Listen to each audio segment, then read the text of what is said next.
afternoon. I'm Dr. Lindsay. This is a comparison of the Polypro, rigid single drape Polypro AFO to a reinforced AFO. The purpose of this study was to compare the rigidity and deformation of a rigid Polypro AFO to that of a reinforced AFO or RAFOs. Some characteristics of the Polypro AFO. The rigidity depends on the anterior trim lines and the thickness of your polypropylene sheet. And these AFOs are prone to buckling at the ankle during dorsiflexion. The compressive forces cause the medial lateral walls to splay outwards, and that creates a reduction of the ankle support. And at the point of buckling, resistance to further dorsiflexion plateaus, so it will reach a certain point and level off. And we refer to this splaying at the ankle as a diametrical strain.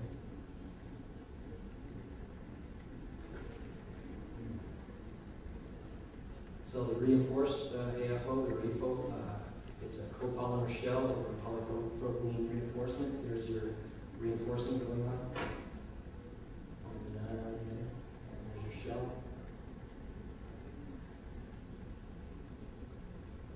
That comes on. And then lastly, the plantar section goes on.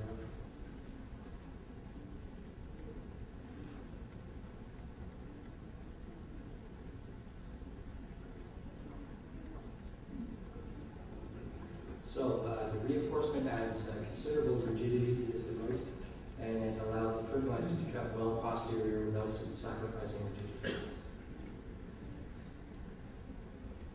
And the rigidity is determined by the thickness of this posterior reinforcement and medial lateral wall dimensions.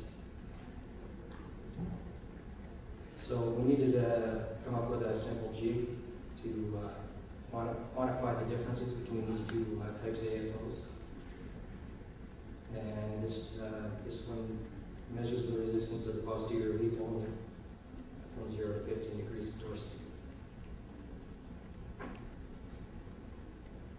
has a mechanical force gauge attached, accuracy of better than 0.5%. And it's always pulling at 90 degrees to the tibial axis.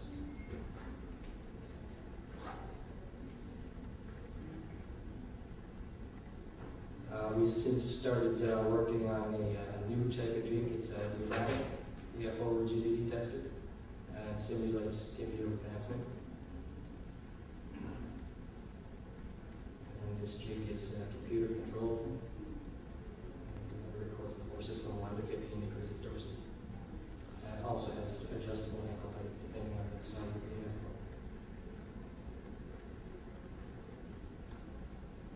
So flexibility, much as you said earlier, flexibility of an empty AFO may differ from that of an AFO fitted to a patient's clinic. So for this test, we created a flexible foam leg. I was the model for all of these AFOs, so this is a model of my leg. And it has a simulated tibia ankle joint talus calcaneus did a little surgery on it.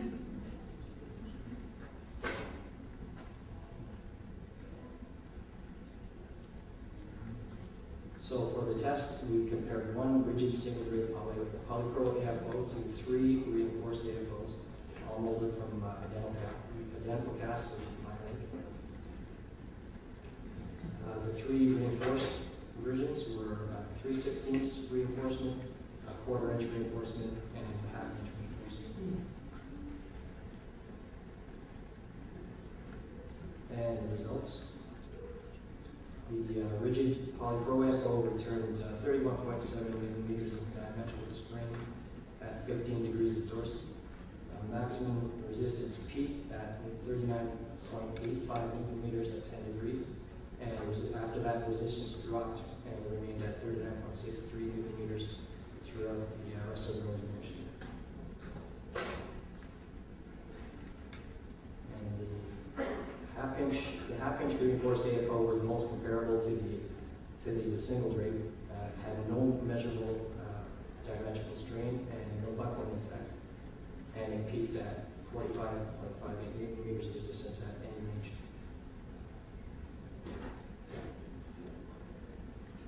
There's a graph showing, you can see in the red, that's the reinforced AFO.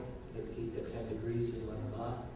You can see all the reinforced AFOs continue to store energy throughout full range of motion.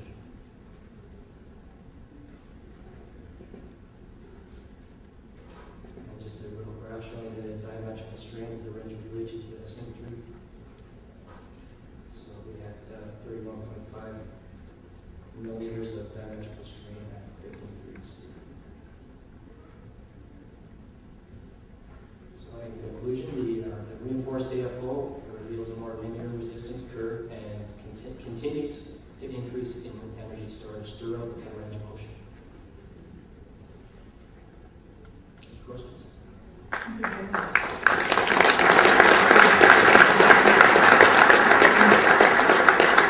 If you have any questions, yes, please. Thank you for your presentation. It was very nice. What about plant flexion? We didn't measure any using plant flexion.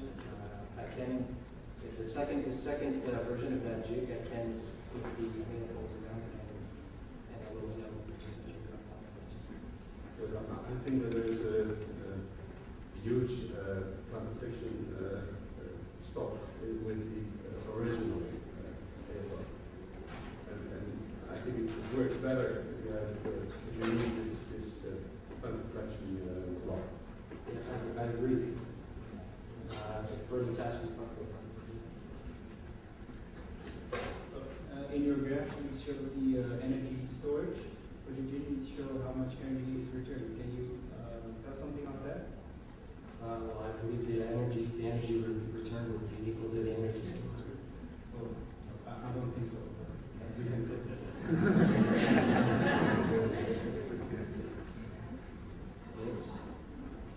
Are there any questions? So I'm going to ask some questions. So how about rigidity in the not sagittal plane, with the force in the sagittal plane inversion, is it rigid, more rigid than conventional RAFO?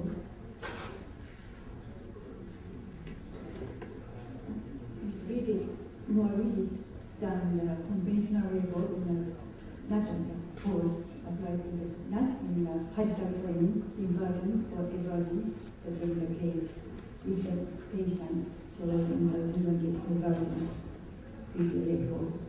You'd have to test that Yeah. to Do you have any sure, information on it?